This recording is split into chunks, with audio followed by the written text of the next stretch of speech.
यात्री, क्योंकि जम्मू कश्मीर में जाने वाले टूरिस्ट में गुजरात बहुत बड़ा नंबर रहता है, और टेररिस्टों ने पर हमला कर दिया। करीब 8 लोग शायद मारे गए। सबसे पहले गुलाम नबी जी का मुझे फोन आया।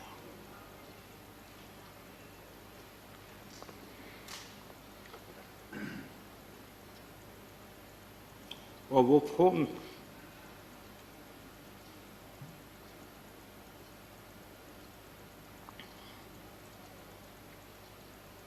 सिर्फ सूचना देने का नहीं था,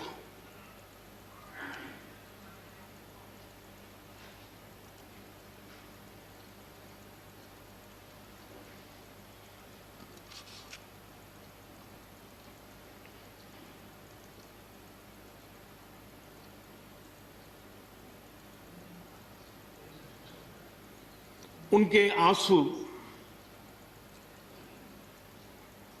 रुक नहीं रहे थे। फोन पे उस समय प्रणब मुखर्जी साहब डिफेंस मिनिस्टर थे। मैंने उनको फोन किया, मैंने कहा साहब अगर फोर्स का हवाई जहाज मिल जाए डेड बॉडी को लाने के लिए। रात देर हो गई थी। प्रणब मुखर्जी साहब ने कहा आप चिंता मत कीजिए, मैं करता हूं व्यवस्था। लेकिन रात में फिर गुलाम नबी जी का फोन आया। वे एयरपोर्ट थे।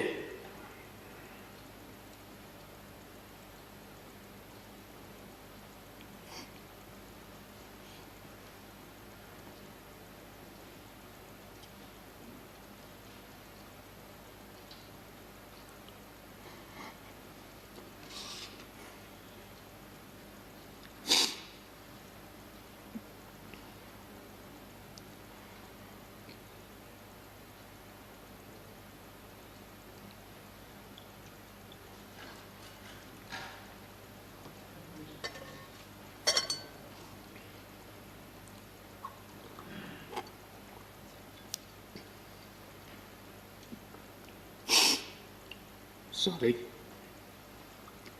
उस रात को एयरपोर्ट से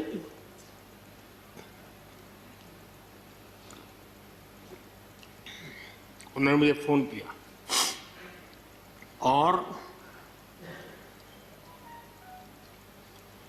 जैसे अपने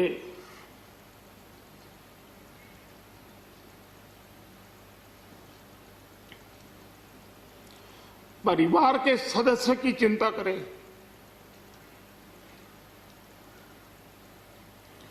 वैसी चिंता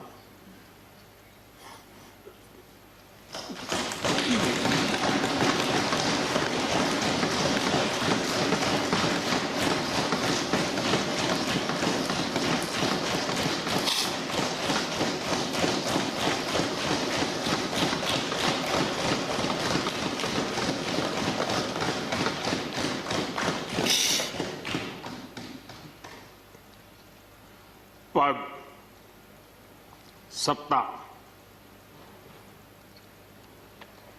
जीवन में आती रहती है, लेकिन उसे कैसे पचाना,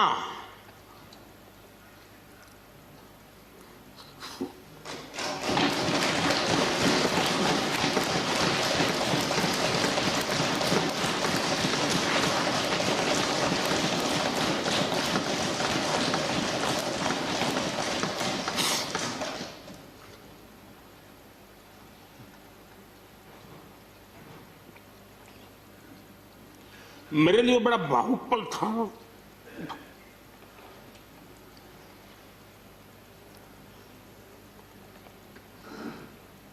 दूसरे दिन सुबह फोन आया कि मोदी जी सब लोग पहुंच गए।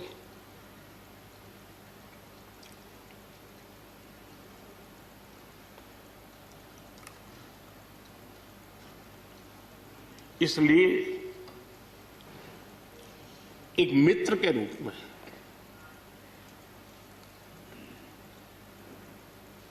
गुलाम नबी जी को घटना और अनुभव के आधार पर मैं आदर करता हूं।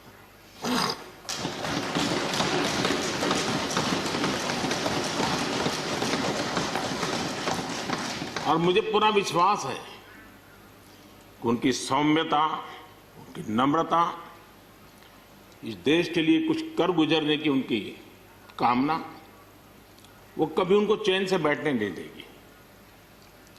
और मुझे विश्वास है कि जो भी दायित्व जहां भी वो संभालेंगे, वे जरूर वैल्यू एडिशन करेंगे, कंट्रीब्यूशन करेंगे और देश उनसे लाभान्वित होगा। ये मेरा पक्का विश्वास है। मैं फिर एक बार उनकी सेवाओं के लिए आदरपूर्वक धन्यवाद करता हूं और व्यक्तिगत रूप से भी मेरा उनसे आग्रह रहेगा कि मन से मत मानो कि अब आप इस सदन में नहीं हो।